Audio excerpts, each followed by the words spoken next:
Estudio Jurídico Brarda y Asociados. Doctor Andrés Brarda, doctor Jorge Romero, abogados. Hoy vamos a hablar del COVID-19 y el diálogo social. Como sabemos, esta pandemia de COVID-19 afecta a todo el mundo y Argentina no es extraño a este virus que tanto daño ha ocasionado.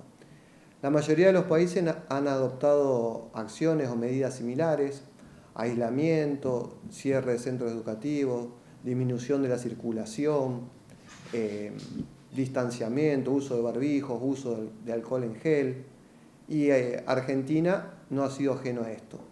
En materia laboral, en nuestro país adoptó medidas tendientes a mitigar el daño que causó el COVID.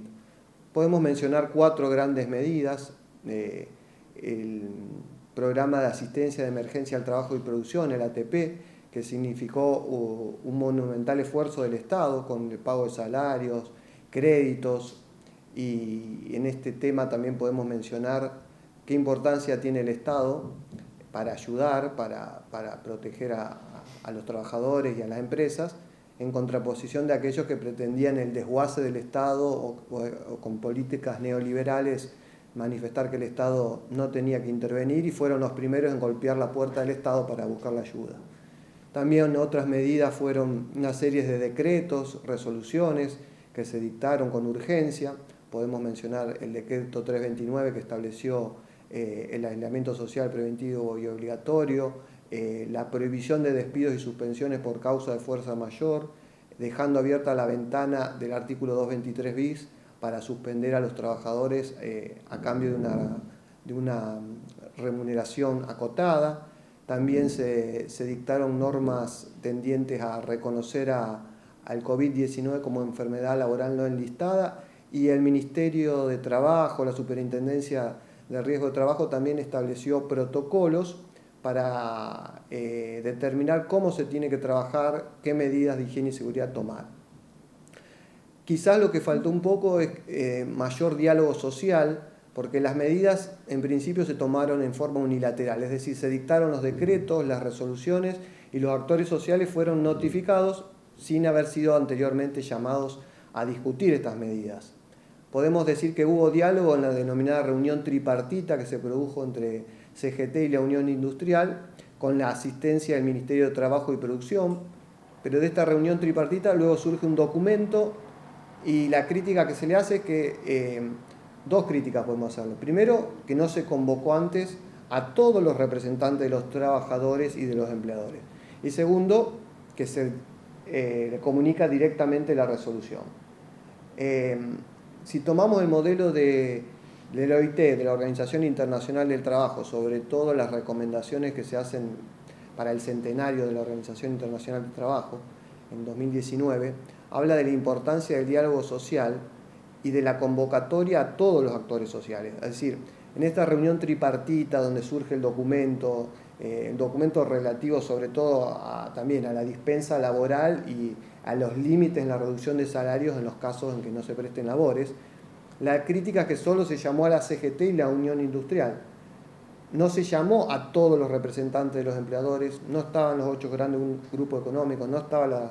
la sociedad rural, los bancos, y de parte de los trabajadores solo se llamó a la CGT. Quizás también se tendría que haber llamado a las 2 CTA porque algo más podrían aportar. Por eso quizás, como se dice vulgarmente,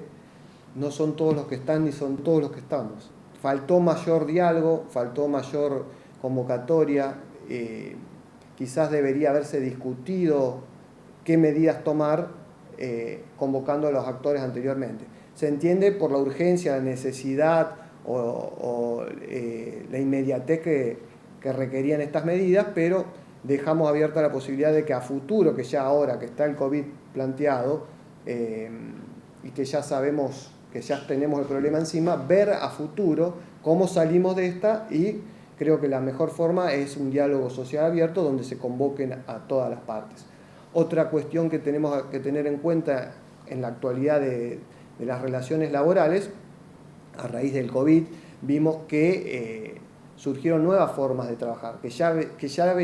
veíamos viendo en el mundo del trabajo. Vemos que está se dictó la ley de teletrabajo, tenemos el trabajo de plataformas, vimos todo el sistema de delivery, de compras por vía web, que llevó un poco a ver la necesidad de nuevas formas de protección del trabajo, porque este COVID demostró que el Estado protegió, pero sobre todo a los trabajadores en relación de dependencia. Los más afectados quizás fueron los denominados trabajadores autónomos o los monotributistas, que también son trabajadores, y por eso decimos que necesitamos nuevos estatutos de protección, no solamente los estatutos tradicionales que ya teníamos, como el del peón rural, el servicio doméstico, el de periodista deportivo, sino también ver una forma de protección para el trabajador autónomo, y no solo el autónomo económicamente dependiente, sino también otros autónomos como los trabajadores profesionales, y también aquellos que están al margen de la legislación laboral. Muchos trabajadores de servicio doméstico, empleadas domésticas que estaban, como se dice vulgarmente, en negro, al caer la pandemia, al producirse el aislamiento social preventivo y obligatorio, no tuvieron la contención del Estado, entonces quizás son temas a rever por parte del Estado y de los organismos encargados de ver esto.